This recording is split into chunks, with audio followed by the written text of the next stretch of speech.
Bien, empezamos la clase de hoy refiriéndonos al tema de fuerza electromotriz. Se lo va a identificar con las letras FEM, FEM. Esta es una característica que radica o se atribuye a un generador o fuente de corriente. En este caso, pues tenemos que tener en cuenta que la fuente siempre es una pila, un dínamo, una batería, alguna cosa o dispositivo que provea de electricidad. Bien, y la fuerza electromotriz es aquella magnitud que permite obtener una diferencia de potencial entre dos puntos que usted elija dentro de un circuito, ya sea abierto o cerrado. La corriente que se produce en un circuito cerrado es generado por lo que llamamos fuerza electromotriz. En la figura que se muestra se encuentra un diseño de circuito eléctrico sencillo, donde la letra E significa generador de electricidad. Allí tenemos la polaridad positiva y polaridad negativa, puede ser de una pila o de una batería. Una flecha que indica la forma como circula la corriente eléctrica con una intensidad I para llegar a un dispositivo o aparato receptor que le llamamos resistencia eléctrica, que se la grafica con una línea quebrada. Entonces, cuando vea usted una línea quebrada, eso significa resistencia eléctrica. Bueno, tenga en cuenta entonces que en un generador, cualquiera que éste sea como fuente de electricidad, es aquel que genera o produce una fuerza electromotriz para que por todo el circuito circule una corriente eléctrica. Avancemos con la siguiente diapositiva. ¿Cómo se hace la medida de la fuerza electromotriz? Bueno, para obtener la medida de la fuerza electromotriz se utiliza un aparato que se llama voltímetro y se lo conecta directamente a los bornes de, por ejemplo, una batería o los bornes de cualquier generador, y eso me va a indicar la cantidad de voltios que está saliendo de esa fuente. Eso se llama fuerza electromotriz. Puede ser calculada así, mediante una fórmula general de la ley de Ohm, donde la letra E cursiva significa fuerza electromotriz, igual a la suma de resistencias que aparecen en el circuito multiplicada por la intensidad. Recuerde esta fórmula. Fuerza electromotriz igual a la suma de resistencias que se encuentran en el circuito por la intensidad de corriente. ¿Cómo medir la fuerza electromotriz? A través de un voltímetro, que usted puede ver en qué consiste en la figura que se presenta o en la imagen que se presenta en la diapositiva. Hay una aguja indicando el voltaje, hay un selector, en este caso de una escala que puede medir hasta 50 voltios, donde se está marcando, ¿no? Entonces, toda la escala mide 50, en ese caso no está saliendo 50, está saliendo menos de 10 voltios. Correcto. Está llegando Nehemías Cedeño. Bien. Cedeño Nehemías. Ya le doy admisión. Siguiente diapositiva. Vamos a pasar.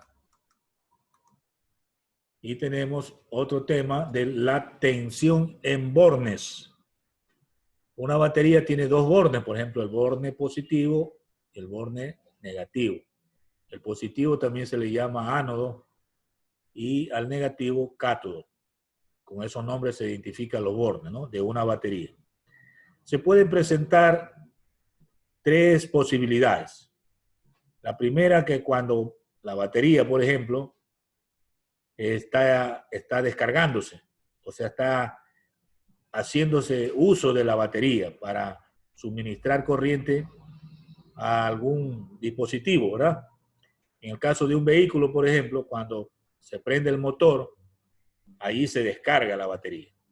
Entonces, ¿cómo calcularla? Con esa fórmula. La V mayúscula significa voltaje o tensión en los bornes. Es igual a la fuerza electromotriz, que es la letra E cursiva, menos R por I. La R minúscula significa resistencia interna de la batería.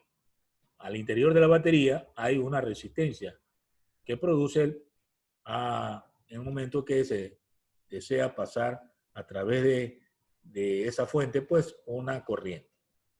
También se puede producir, la otra posibilidad es cuando se carga. En el caso de lo que estamos hablando de una batería, si ha perdido carga, necesitamos cargarla. Y en ese caso, pues se puede aplicar la fórmula que se señala. Fuerza electromotriz más resistencia interna por intensidad. Se produce la carga en un vehículo es cuando ya prende el motor y el motor mismo se encarga de volver a cargar la batería. Por eso es que cuando un auto o un vehículo está mucho tiempo parado, siempre hay que prenderlo, ¿no? Siempre hay que prender el motor, primero para mantener lubricado las piezas del motor internamente, el cilindro, y que trabaje muy bien el pistón. Pero además de eso, pues que permite que la batería no se descargue por el descanso o en este caso el no uso. Entonces hay que volver a cargar y eso se lo hace prendiendo el motor del vehículo. Ahí se carga. Y otra posibilidad, que es la última, la tercera, es cuando no esté en uso la batería. O sea, ahí hablamos de un circuito abierto. En ese caso, la tensión en los bornes que mida el voltímetro es igual a la fuerza electromotriz. O sea, estamos midiendo la fuerza que tiene esa batería. Si está cargada, pues tendrá 12 voltios en la mayoría de los casos, o 24 voltios cuando se trata de vehículos grandes, ¿no? Que trabajan con 24 voltios. Esa es la fuerza electromotriz, ¿no? El máximo valor que puede tener la tensión en los bornes, la batería, cuando ésta no está siendo utilizada. Está en descanso. Otro término es potencia eléctrica. Bueno, la potencia ya se la manejó en mecánica cuando ustedes estudiaron movimiento, por ejemplo, energía, trabajo, luego vieron potencia. Esa potencia es mecánica. Pero ahorita hablamos de potencia eléctrica, que es la cantidad de energía eléctrica entregada o absorbida por un elemento del circuito en un momento determinado. Igual que en la potencia mecánica, pues la unidad de medida en el sistema internacional es el vatio, o también en inglés, pues watts, que se simboliza con la letra W mayúscula. Las fórmulas a utilizarse pueden ser dos: potencia igual a trabajo o energía sobre tiempo, y la otra es potencial o diferencia de potencial eléctrico por intensidad. En ambos casos, la unidad que se obtiene se llama vatio, o también se expresa como watt. Algunas potencias que pasan ya de 1000 vatios, hablamos de kilovatios, ¿no? O kW. Resistencias eléctricas en serie. Este tema se parece cuando hablamos de los conjuntos de capacitadores o condensadores que ya pasamos. Cuando tenemos varias resistencias y se colocan en serie, ahí se cumplen tres propiedades, ¿no? Se dice que está en serie porque están una a continuación de otra. Y las tres propiedades son las siguientes. La intensidad de corriente es la misma por cada una de las resistencias, porque la corriente pasa por cada una de ellas, ¿no? Con el mismo valor de intensidad. Segundo, la diferencia de potencial que ocurre en el conjunto es la suma de los potenciales parciales, es decir, el voltaje que pasa por la resistencia 1 más el voltaje que pasa por la resistencia 2 más el voltaje que pasa por la resistencia 3 y así sucesivamente. Para sacar el voltaje del circuito, o sea, del conjunto, hay que sumar todos esos voltajes. Y la tercera es sumar las resistencias.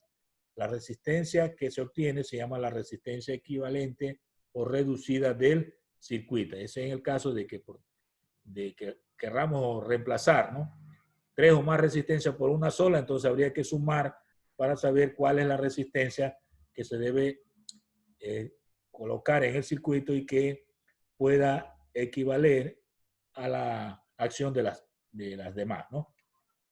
En este caso hay que sumar 3 propiedades. Intensidad es la misma, voltaje es la suma y la resistencia equivalente también es la suma. Todo esto cuando están en serie. Ahora, cuando están en paralelo, cuando están una al lado de la otra, o sea, se unen a un punto por un extremo y a otro punto por el otro extremo, y luego al generador o a la batería o pila, eso significa colocar resistencias eléctricas en paralelo. También hay 3 propiedades. Y ahora la intensidad no es la misma, hay que sumar las intensidades para que nos dé la intensidad equivalente del circuito. El voltaje sí es el mismo, el que pasa por cada una de las resistencias. Y la tercera propiedad ya no se habla de la suma de resistencias, sino de la suma de los recíprocos de las resistencias. Suma de los recíprocos de las resistencias es equivale al recíproco de la resistencia equivalente o reducida. Bueno, pero en un circuito eléctrico no es que van a estar solo en serie o solo en paralelo. A veces se mezclan y entonces usted tiene que reconocer cuáles son las que están en serie y cuáles son las que están en paralelo. En cada uno de los casos pues debe aplicar por separado las propiedades, eso sí, y una vez que tenga ya reconocido esa conexión, pues aplicar a todo el circuito. En este caso, pues hablamos de resistencias en forma mixta cuando presentan los dos tipos de conexiones. Hasta ahí la presentación de diapositivas. Nos tocaría ahora resolver algunos problemas aplicados a estas nuevas fórmulas. Vamos a pasar entonces a una pizarra virtual para iniciar el desarrollo de problemas. Entonces continuamos colocando un título: problemas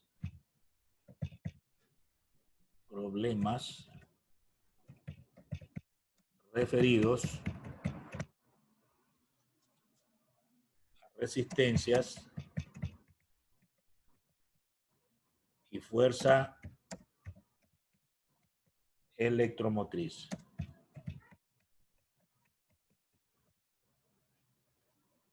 Bien, eso es el título. Veamos el texto del primer problema. Número 1. Un alambre de Constantan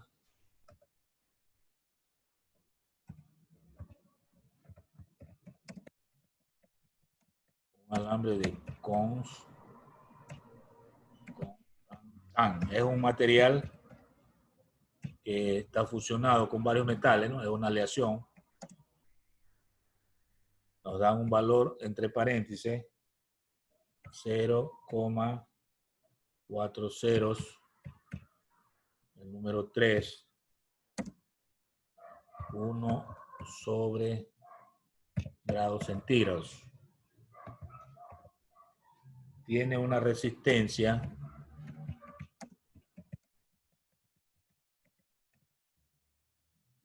de 1000 ohmios.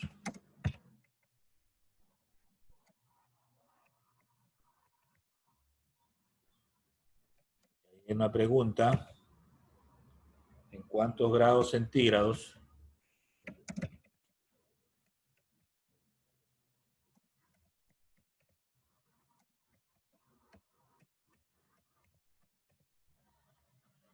se debe aumentar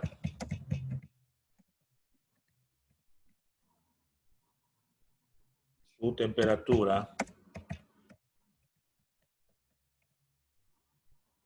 para que el valor de la resistencia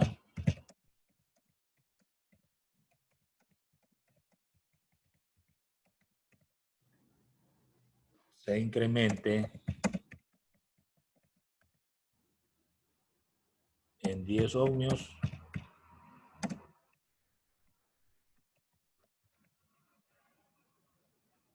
Bueno, ahí tengo el texto del problema hablando de resistencia. Colocamos los datos. Entonces escribimos datos.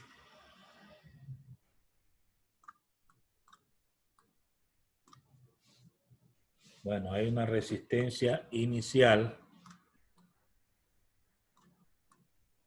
Se supone que está a 0 grados centígrados de 1000 ohmios. 1000 ohmios.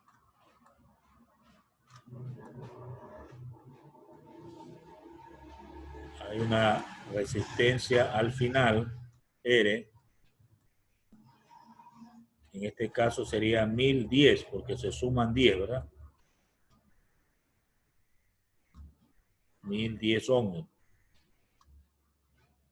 Nos preguntan una temperatura y nos dan una constante. Este es el coeficiente térmico, alfa. 0,40 más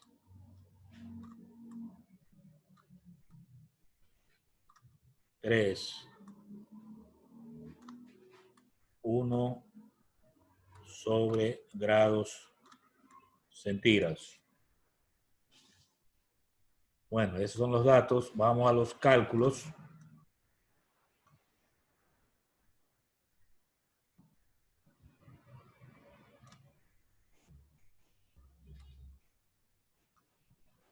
Cálculos. Tengo una fórmula. R igual. Esta es una fórmula que ya vimos anteriormente. De resistencia con la temperatura. 1 más alfa por temperatura. De aquí destruimos el paréntesis. Sería R sub 0 más R sub 0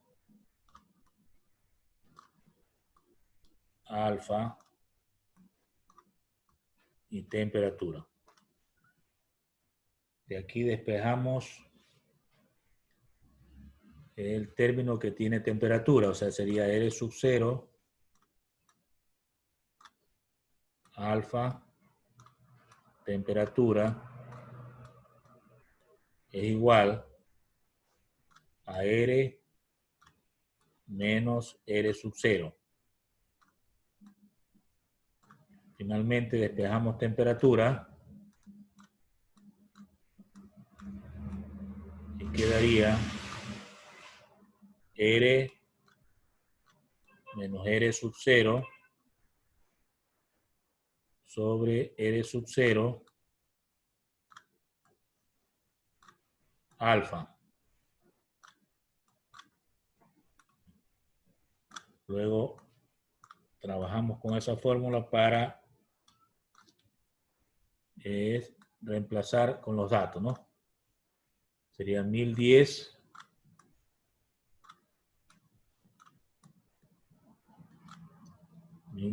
ohmios menos 1000 ohmios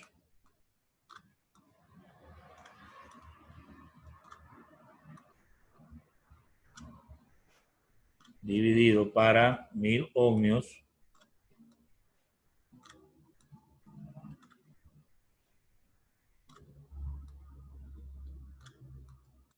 por el valor de alfa. Este es 0, y ahí agregamos 4 ceros más.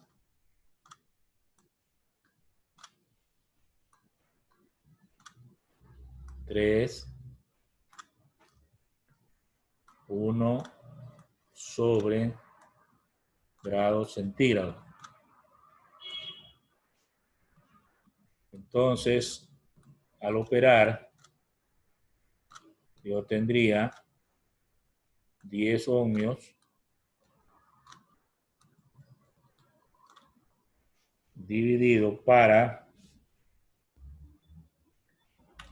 habría que multiplicar 1000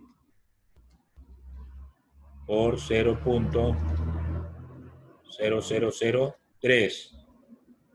Me da 0,03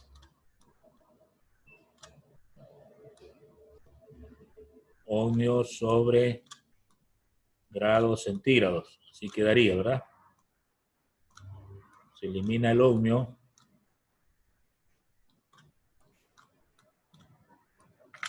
Y entonces me va a dar 333,33 grados centígrados.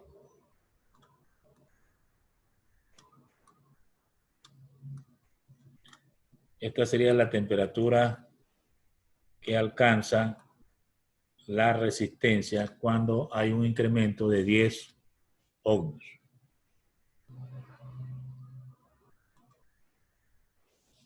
Bien. Hasta ahí el primer problema. Veamos el segundo.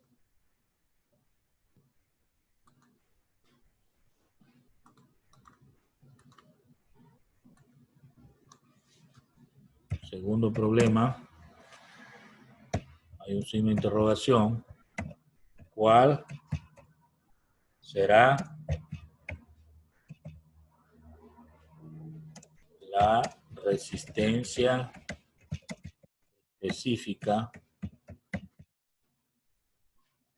de un conductor de 100 metros de longitud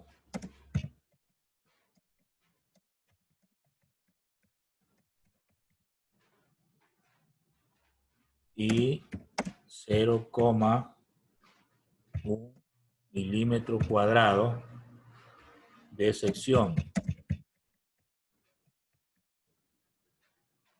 Si al aplicar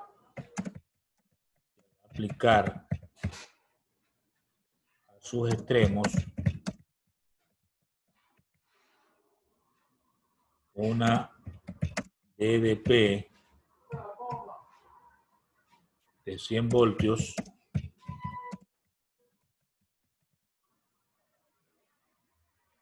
circula una corriente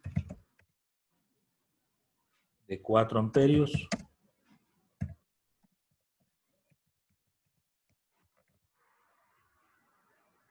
ahí el texto del problema. Bien. Se está agotando el tiempo. Vamos a dejarlo por ahí porque no lo vamos a terminar. Tenemos entonces que resolver este problema en la clase siguiente.